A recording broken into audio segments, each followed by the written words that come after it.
안녕하십니까. 지금 이 시간에는 IFRS 1116호 리스 기준서의 주요 체크 포인트에 대해서 설명을 드리도록 하겠습니다. 기업회 기준서 1116호 리스, 첫 번째는 리스 자산과 리스 부채를 어떻게 산출하는지 기본 개념에 대해서 먼저 설명을 드리도록 하겠습니다.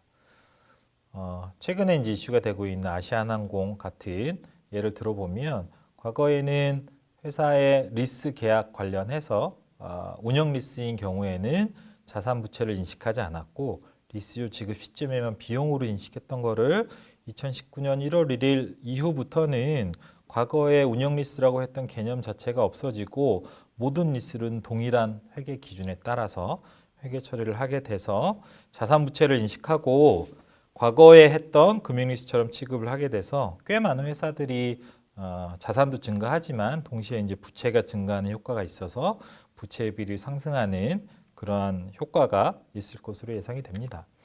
새로운 리스 기준서를 적용하게 되면 대표적으로 운영 리스 방식으로 항공기를 리스했던 항공사들, 그 다음에 용선 방식으로 컨테이너선을 운영 리스하고 있는 해운사들, 그리고 꽤 많은 매장을 임차하고 있는 쇼핑몰 등의 이제 소매업 등이 새로운 리스 기준서 적용으로 인해서 재무집회에 많은 영향을 미칠 것 같긴 하고, 그리고 거의 대부분의 회사는 사무실을 임차하거나 아니면 회사가 사용하는 차량을 임차하고 있기 때문에 거의 대부분의 회사가 금액이 작건 크건 리스 기준서의 영향을 2019년부터 받을 것으로 예상이 됩니다. 다만 리스 기준서에서는 단기 리스, 소액 리스는 예외적으로 제외할 수 있다라고 면제 규정을 두고 있기 때문에 그 두 개에 해당하지 않는 경우에는 예외 없이 적용할 것으로 예상이 됩니다. IFRS 1116호 리스 기준서에서 얘기하는 리스 자산과 리스 부채 산출하는 프로세스를 간단한 사례를 통해서 설명드리도록 하겠습니다. 만약에 우리 회사가 차량을 회사의 사용 목적으로 리스를 했다.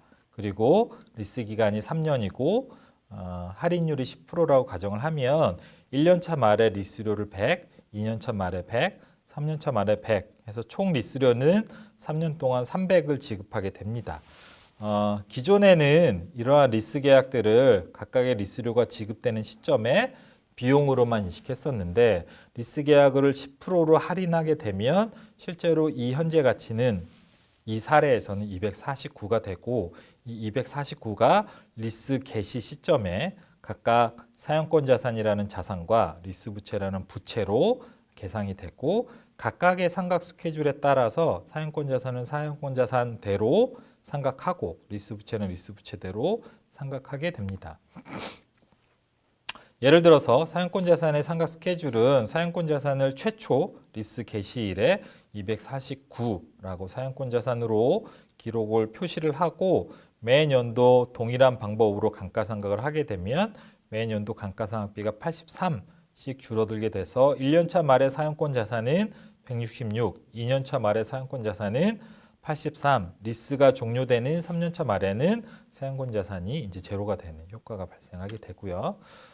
동일한 리스 계약이긴 하지만 리스 부채의 상각 스케줄은 조금 달라질 겁니다. 리스 부채는 249라고 하는 현재 가치를 유효이자율법의 개념으로 상각을 해서 매년도 말 리스료가 지급할 때 리스료 지급 100이 되는 거고요. 실제로 리스료 지급 100은 리스 부채 상각으로 인한 리스 부채 감소가 75, 그다음에 리스 부채 관련된 이자 비용 효과가 25 이렇게 해서 실제로 1년차 말에는 리스 부채가 174, 2년차 말에는 91, 3년차 말에 리스가 종료되면 리스 부채가 이제 재무상태표에서 제거되는 그런 효과를 나타내게 됩니다. 하나만 예를 들면 2019년 1월 1일 리스 개시일에는 차변에 사용권 자산이라는 리스 자산이 생기고 대변에는 재무상태표 부채, 리스 부채가 동액이 생기는 거고요. 2019년 말에는 첫 번째 감가상각을 하게 되니까 사용권 자산이 83 정도 줄어들고 감가상각비라는 비용이 계상이 되고요. 리스 부채는 현금 리스로 100이 지급된과 동시에 리스 부채 75 감소, 이자 비용 25 증가 이런 효과가 발생할 것으로 예상이 되고 동일한 회계 처리가 매년도 상각 스케줄에 따라서 달라지게 될 것 같습니다. 요약을 하면 2019년 1월 1일부터 KIFRS 1116호 리스가 새로 적용이 되고요. 이에 따라서 과거의 운영 리스, 금융 리스 개념이 없어지고 동일한 방식으로 리스를 회계 처리하게 되고요. 새로 적용되는 리스 기준서에 의해서 모든 리스 계약에 대해서는 일부 면제 조항을 제외하고는 리스 자산과 리스 부채를 인식해야 됩니다. 그리고 새로운 리스 기준서의 적용으로 인해서 자산과 부채가 동시에 적용되기 때문에 항공사, 해운사 또는 소매업들을 비롯한 상당수 IFRS 적용하는 회사들의 부채 비율이 상승할 것으로 예상이 됩니다.